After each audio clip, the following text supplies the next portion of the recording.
Hi guys, welcome back to the press conference area. My name is Abdelaziz Mahmoud and we're going to have a great day here today. We're going to have the Big Five, as you know, for their last press conference before the final, and also Denmark.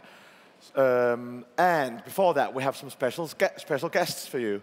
So without further ado, let me just please welcome Tonio Portuguese, chairman of PBS, Luke Fischer from Junior Eurovision TV, Anton Attar, Junior Eurovision executive producer, and Vladislav Yakovlev.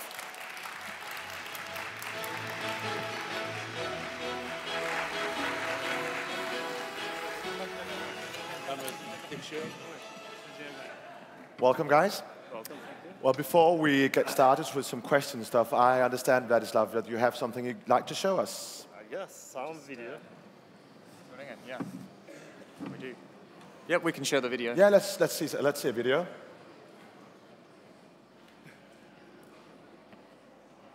You should pause here. The video? Did you have a video?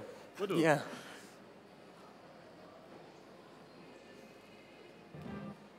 I got the sound. Do you have the sound on? Yeah, the sound is there. Yeah, perfect.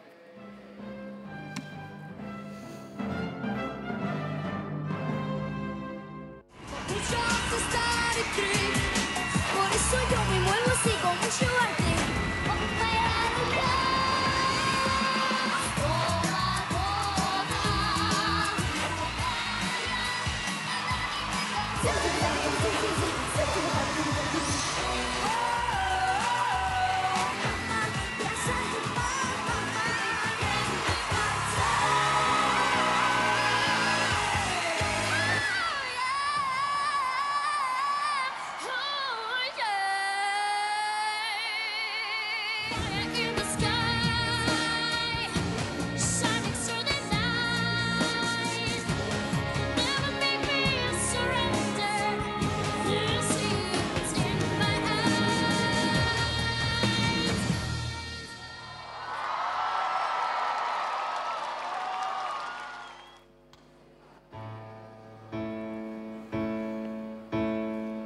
Into my life, shining so bright, and now all is right.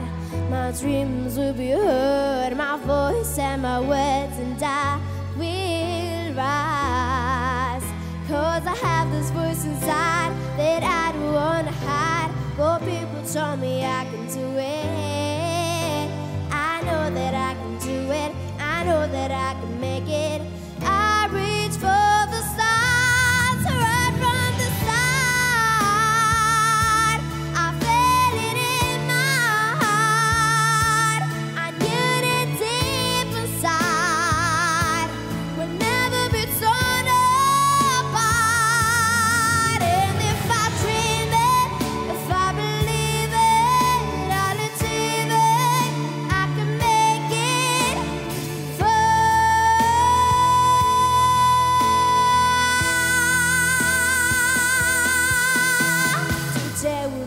Day I am here to stay, and I won't be afraid.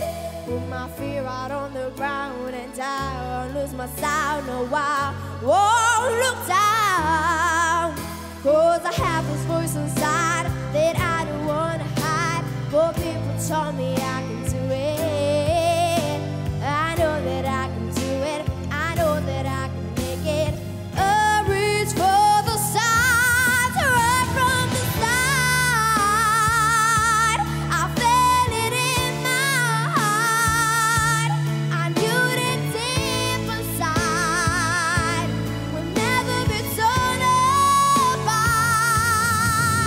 If I dream it, if I believe it,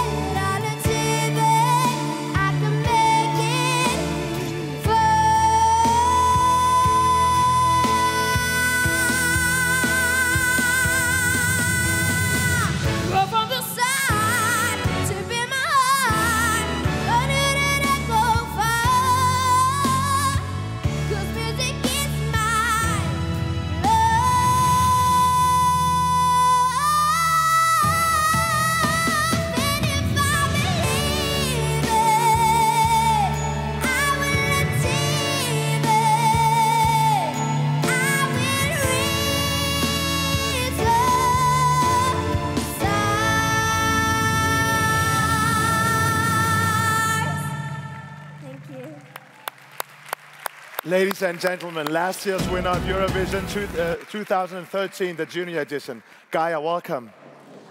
That was so good. Conchita Wurst has nothing on you, I'm telling you. You should be participating in the real one, the one for the grown-ups. Do you want to do that sometime, Gaia? Yes, I wish. Yeah? Yes. How has this past 6 months been for you? It's been very, how do you say it? I had a lot of people trying to tell me, can I take a photo? Can you sign this, that? But I love it. So what do you think you want to, when you grow up, just live by, you want to be a singer and live by it, yeah? Yes.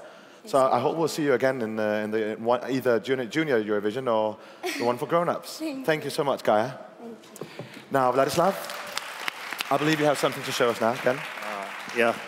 Thank you so much, Guy. It was a fantastic performance as usual. And well, welcome to the press conference of the Junior Eurovision Song Contest. And I'm so happy to see so many people and so many familiar faces, which is always great. We don't have a lot of time, so we'll probably dive into the presentation straight away and show you a little bit of history and cool facts on the Junior Eurovision Song Contest. I don't know if we can swap to the monitor now. So the presentation. To see my face. Yes, we'll do that now. Excellent. So the first edition actually took place in Copenhagen with 16 countries on board, and the biggest edition was a year after in Lillehammer in Norway with 18 countries. Unfortunately, let's say that was the biggest edition, and then afterwards the countries started to reduce step by step, and when I joined as a supervisor, we had 7 countries on board. We managed to get them to the 12 countries, and we think it was quite a successful edition, I would say. So we decided to get some more countries this year, in 2014. Then, in total, we have 32 countries participating in 11 editions. Then, the last edition took place in Kyiv, in Ukraine, with 12 countries, and thanks to Gaia again, Malta won. It's just some cool facts. Belarus and Georgia tied for the most wins. There are two victories for each country. Some basic rules of the Junior Eurovision Song Contest. As you know, all active members of the European Broadcasting Union can participate in the Junior Eurovision Song Contest. We have slight difference with the Song Contest. We have participants, they must sing, must perform in their native language, but they have 25% maximum to perform in any other language. Mostly it's usually English, but they can select what language they want to. The age of the participants is from 10 to 15 years old. And last but not least, we decided to make a tiny change and made it 3 minutes like at the Eurovision Song Contest from 2:45, the length of the songs. And obviously we take care of the safety, especially when the events involve kids. Some links about the Junior Eurovision and Eurovision Song Contest. We also established with our steering group, we established the 4 values, which are connection, diversity, respect, and creativity. And we decided each year to focus on each of these values. For example, in Kyiv, we had creativity, and it's not just a word, it's the theme, it's the logo, it's the interval acts, it's the opening acts, it's just everything around it. And in Malta, we'll have connection, and Anton will later afterwards, he will tell slightly more about it. Also some cool facts that you might know, but I think you all know that actually Junior Eurovision Song Contest is kind of a platform for the new features. So you might know this amazing split with 50% jury and 50% televote, this system. Actually, it was tested in Cyprus in 2008, and then you saw it was presented in Moscow in 2009 only. In Malmo, you were all amazed by this parade of flags of the participants of the nations. But actually, in the Junior Song Contest, we were doing it in previous years as well. And for example, Belarus, participating in 2003, started their participation in Junior, and only then they entered the Eurovision Song Contest in 2004. Australia is also highly involved in the Broadcasting Junior Eurovision Song Contest, and last year they actually broadcasted, we got the closest slot possible. So they were broadcasting the next day after the live show in Kyiv. Then, of course, there are some participants of the Junior Eurovision Song Contest that afterwards tried their strength in the national selections to participate in the Eurovision Song Contest. You recognize the Tomachovi sisters and Evena Bosonic. Then, of course, some of them didn't participate as the lead singers from Poland, but she was a backing singer as well. And others from Malta, for example. I think he was the second in the national selection, Daniel. And Sophie and Victoria Petrik. You know them all. And also for our Swedish friends, we have Molly Sanden, who was didn't only enter the Melody Festival, but she also was the interval act in Yerevan, I think, for the Junior Eurovision Song Contest. But as you know, the countries were withdrawing, so we decided, together with the format group, decided to make some changes and to see if we can save the contest, let's say it this way. And for example, what we did, well, of course it should be evolving, since Song Contest is evolving, and we have to make the Junior Eurovision Song Contest also develop at the same time. But for example, in 2013, we decided to make the 3 prizes for the first, second, and third places, which means that actually we cover more kids with prizes, and so to make it, let's say, less sad the situation. And then afterwards, we decided the spokespersons to come on site. They were literally on stage, and they're also involved into the production and sharing the moment with the singers themselves. And last but not least, we decided that, for example, to make the opening ceremony less official but more fancy and cool, we decided to make the the running order draw, during the opening ceremony. And plus, not to put this burden on the heads of delegations of the steering group or the host broadcaster, but to make kids they want to be adults. So let's take some responsibility and pick up your own number and perform. We don't split like first part of the final, second part of the final. They select their own numbers. And definitely more format changes to come for the 2014. Let's say we will tweak them a little bit, and we'll make it more teen-oriented a little bit, because you know all the kids, they like to look at the older kids all the time. So we'll make it slightly less childish, more teenage. And you know that Junior Eurovision is called the Eastern Contest usually, but it's not exactly true. We have Sweden, we have Netherlands, we have San Marino, we have Malta, of course. And there is a row of negotiations with some countries from Western Europe happening right now, actually. Actually, some also here. And obviously, we didn't forget the social media. We managed within 6 months to get, let's talking about Facebook, from 23 to 70,000 likes. And I don't mention also Twitter, Instagram, everything which is related to that is going up. And let's focus a little bit on the next edition. I'll give a word now to Anton Tart, the executive producer from PBS. And we are going to Malta now. Thank you, Vlad. We are obviously very proud to host Junior Eurovision. For those of you who know Malta or have been to Malta know how much Eurovision means to Malta, and also the Junior Eurovision is a very important event for us.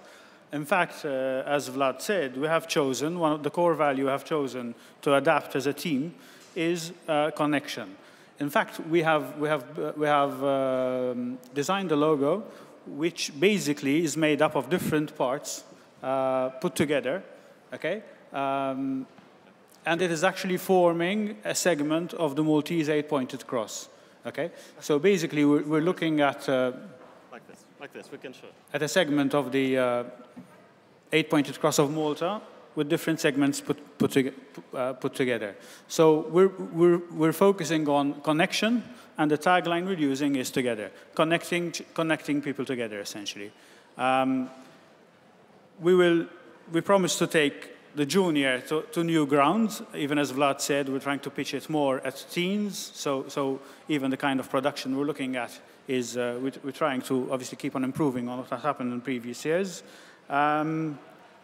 We'd like to see you all in Malta, Express, covering the event. I see some familiar faces here. So as many of you, you're all welcome to join us in Malta this time. I think it will be a great festival. Thank you. Thank you. Now, Anton, well, we all know Malta isn't the biggest country in Europe, so how big of a job is this for you guys? It is, I think it will be one of the biggest events of this type, one of the biggest TV events that we have ever hosted. We've hosted some big events in Malta already, but we're ready for it, we're prepared for it, we're getting up a team together, and we're sure to make a good result out of it. And you promise us good weather as well.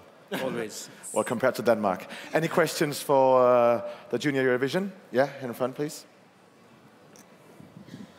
Hello, Malta. Hello, Gaia. Good to see you again. We saw last night Malta qualify for the final, and you as a Junior Eurovision Song Contest winner, what advice do you give to Firelight? Usually it's the same advice, but if you go on that stage, you can't come back down, not even if you want to. But they will surely make a good performance tomorrow. Thank you. Up here, please. Hello there, I'm Gabor Vers from Hungarian Catholic Radio. So it is going to sound a bit silly, but did you ever had any interest from the Hungarian media, from Hungarian television about Junior Eurovision, or did you ever offer it? And if they denied it, what was the reason? Because we are not really getting any official information from the Hungarian media about Junior Eurovision Song Contest, unfortunately, for a long time. I would say I can't reveal all the secrets, but let's wait a little bit and see. First of all, you need to join also in order to host the event. As you know, unlike in the Eurovision Song Contest, if you win, you don't host the event. You don't host the event. So I mean, anyone can apply, anyone can have this event afterwards. But let's see. Let's say our negotiations with MTVA from Hungary are quite positive at this moment. Thank you very much. Alistair? Hi guys, Alistair Birch from SBS Radio in Australia. We showed the Junior Eurovision last year on SBS2 TV, which is our youth channel. We actually had a special slogan for the Junior Eurovision. Millions of viewers, thousands of fans, and no adults. Even our commentators were student age. And so my question to you guys is, yes, we've established the kids sing on stage. Do you see more roles for youth at other areas in the Junior Eurovision? For example, hosting, for example, commentating for other countries. Okay. What ideas do you have? Okay, one project we're working on is we're working with all the schools in Malta. The idea is that every participant country will be hosted by a school. There'll be a project around it. It will not just be coming to Malta, sing a song, and leave. You know, we'd like to give this. We'd like to have this experience to share the experience with these school children. You know, go and sing actually in the school. Go and learn about the particular school. The school learns about the particular country, so it becomes more of a learning experience, not just a contest. And I think one thing which struck me, especially in Kiev was my first time, is unlike normal children's competitions, although it is a competition, but the sense of there's a sense of a family around the kids. They do events together. I think it's a very nice event for children. I think it's a very great, and we intend to involve as many children as possible. Any more questions? Down there, please. Hi, it's Garrett Mahal from Eurovision Ireland and RT Television in Ireland. Congratulations, Gaia. I just have to say that most of the adults are probably really happy that you're not singing in the Eurovision, because you would probably beat all of them, so you're fantastic. I think everybody was so happy when Malta won, because you know, Anton, that we love Malta. And have you envisaged that there's going to be quite a lot of international, I suppose, people wanting to come to Malta? And have you sort of already thought about where can we get tickets and people who want to come and cover the actual contest for it? Yes, obviously, our intention is, as I said before, to get as many press, as many of you as possible to Malta. And we promise you great hospitality. Even when it comes to hotel arrangements and transport and facilities on site, we can guarantee that you'll have some great hospitality there in Malta. we're known for our hospitality. We're an island. Connection really fits in to what we do. We've been an island connecting people since quite some time. Yeah. Well, we look forward to see what you've come up with later this year. Thank you so much for joining us, Team Junior Eurovision. The time is up, and I can already see that people are joining us for the next conference already. So thank you so much, guys. Thank you. And Gaia, we talked about you joining the adult version of Eurovision. I can tell that you're going to be in it tomorrow, but we can't reveal everything. But we're going to see you tomorrow, isn't that right? Yes, we look forward to that. Thank you so much. People, thanks for joining us. We'll be back in less than 10 minutes with the first country of the Big Five, that is Germany. See you soon.